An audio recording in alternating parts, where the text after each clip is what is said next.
ഈശോമിശിഹായ്ക്ക് സ്തുതിയായിരിക്കട്ടെ. 2 സാമുവേൽ 7-ാം അധ്യായം. നാഥാന്റെ പ്രവചനം. രാജാവ് കൊട്ടാരത്തിൽ വസിക്കുകയും ചുറ്റുമുള്ള ശത്രുക്കളിൽ നിന്ന് കർത്താവ് അവന് സ്വസ്ഥത നൽകുകയും ചെയ്തു.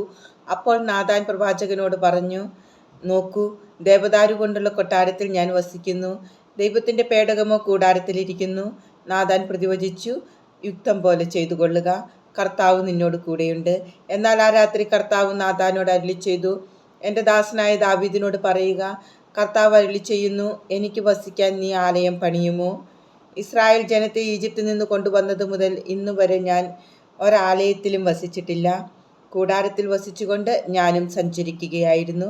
ഇസ്രായേൽക്കാരോട് കൂടെ സഞ്ചരിക്കുന്നതിനിടയ്ക്ക് എവിടെ വച്ചെങ്കിലും എൻ്റെ ജനമായ ഇസ്രായേലിനെ നയിക്കാൻ ഞാൻ നിയമിച്ച നേതാക്കന്മാരിൽ ആരോടെങ്കിലും നിങ്ങൾ എനിക്ക് ദേവദാരു കൊണ്ട് ഒരാലയം പണിയാത്തതെന്ത് എന്ന് ഞാൻ ചോദിച്ചിട്ടുണ്ടോ?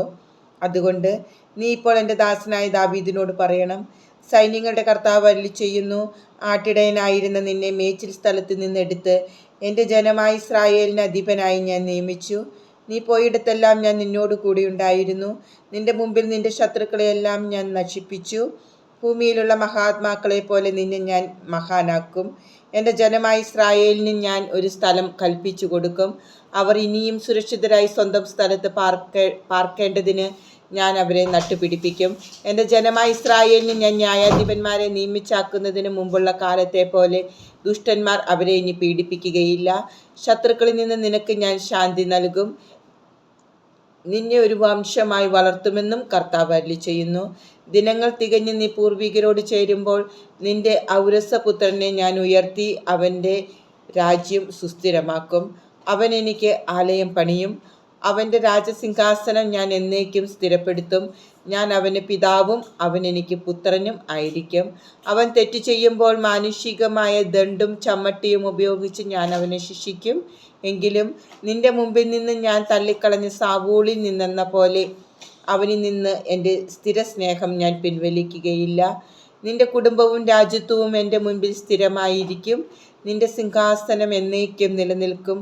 ഈ വാക്കുകളും ദർശനവും നാഥാൻ ദാവീദിനെ അറിയിച്ചു. ദാവീദിന്റെ നന്ദി പ്രകാശനം. അപ്പോൾ ദാവീദ് രാജാവ് കൂടാരത്തിനകത്തു ചെന്നു കർത്താവിൻ്റെ സന്നിധിയിലിരുന്ന് പ്രാർത്ഥിച്ചു. ദൈവമായ കർത്താവെ, അങ്ങനെ ഇത്രത്തോളം ഉയർത്താൻ ഞാനും എൻ്റെ കുടുംബവും എന്താകുന്നു? ദൈവമായ കർത്താവെ, ഇതങ്ങേക്ക് എത്ര നിസ്സാരം! വരുവാനുള്ള ദീർഘകാലത്തേക്ക് അങ്ങയുടെ ദാസന്റെ കുടുംബത്തിൻ്റെ വിദൂര ഭാവിയെക്കുറിച്ചും വരും തലമുറകളെക്കുറിച്ചും അങ്ങ് അരുളി ചെയ്തിരിക്കുന്നുവല്ലോ. ഇതിലധികമായി അടിയന് അങ്ങയോട് എന്ത് പറയാനാവും? ദൈവമായ കർത്താവെ, അങ്ങയുടെ ദാസനെ അങ്ങ് അറിയുന്നുവല്ലോ.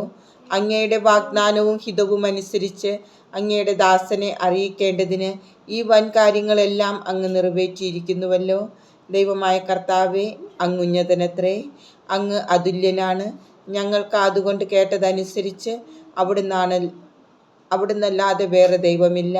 അങ്ങയുടെ സ്വന്തം ജനമായിരിക്കേണ്ടതിന് അടിമത്തത്തിൽ നിന്ന് അങ്ങ് വീണ്ടെടുത്ത ഇസ്രായേലിനെ പോലെ മറ്റൊരു ജനമില്ല. അവർക്ക് വേണ്ടി അങ്ങ് നിർവഹിച്ച അത്ഭുതകരമായ മഹാകാര്യങ്ങൾ അങ്ങയുടെ കീർത്തി ലോകമെങ്ങും പരത്തിയിരിക്കുന്നു. അങ്ങയുടെ സ്വന്തം ജനമായിരിക്കേണ്ടതിന് ഈജിപ്തിൽ നിന്ന് അങ്ങ് സ്വതന്ത്രരാക്കിയ അവർ മുന്നേറിയപ്പോൾ മറ്റു ജനതകളെല്ലാം അവരുടെ ദേവന്മാരെയും അങ്ങ് ഓടിച്ചു കളഞ്ഞല്ലോ. ഈ ഇസ്രായേൽ എന്നേക്കും അങ്ങയുടെ ജനമായിരിക്കേണ്ടതിന് അവരെ അങ്ങ് സ്ഥിരപ്പെടുത്തി. കർത്താവെ, അങ്ങ് അവർക്ക് ദൈവമായി തീർന്നു. ദൈവമായ കർത്താവെ, അങ്ങയുടെ ദാസനോടും കുടുംബത്തോടും അരുളി ചെയ്തിരിക്കുന്ന വചനം എന്നേക്കും സ്ഥിരപ്പെടുത്തി അങ്ങയുടെ വാക്ക് നിവർത്തിക്കണമേ. അങ്ങയുടെ നാമം എന്നേക്കും മഹത്വപ്പെടട്ടെ. സർവശക്തനായ കർത്താവാണ് ഇസ്രായേലിൻ്റെ ദൈവമെന്ന് പ്രഘോഷിക്കപ്പെടട്ടെ. അങ്ങയുടെ ദാസനായ ദാവീദിൻ്റെ കുടുംബം അങ്ങയുടെ മുമ്പിൽ സുസ്ഥിരമാകട്ടെ. സർവശക്തനായ കർത്താവേ, ഇസ്രായേലിൻ്റെ ദൈവമേ, ഞാൻ നിന്റെ വംശം ഉറപ്പിക്കും എന്ന് പറഞ്ഞ് അങ്ങയുടെ ദാസന് ഇത് വെളിപ്പെടുത്തിയിരിക്കുന്നുവല്ലോ. അതുകൊണ്ട് അങ്ങയോട് ഇങ്ങനെ പ്രാർത്ഥിക്കാൻ ഈ ദാസൻ ധൈര്യപ്പെട്ടിരിക്കുന്നു. ദൈവമായ കർത്താവേ, അങ്ങ് തന്നെ ദൈവം. അങ്ങയുടെ വചനം സത്യം. ഈ നല്ല കാര്യം അടിയനോട് അങ്ങ് വാഗ്ദാനം ചെയ്തിരിക്കുന്നുവല്ലോ. അടിയൻ്റെ കുടുംബം അങ്ങയുടെ മുമ്പിൽ നിന്ന് ഒരിക്കലും മാറിപ്പോകാതിരിക്കേണ്ടതിന് അതിനെ അനുഗ്രഹിക്കാൻ തിരുവുള്ളമാകണമേ. ദൈവമായ കർത്താവെ, അങ്ങ് വാഗ്ദാനം ചെയ്തിരിക്കുന്നു. അവിടുത്തെ അനുഗ്രഹത്താൽ അടിയന്റെ കുടുംബം എന്നേക്കും അനുഗ്രഹീതമാകും.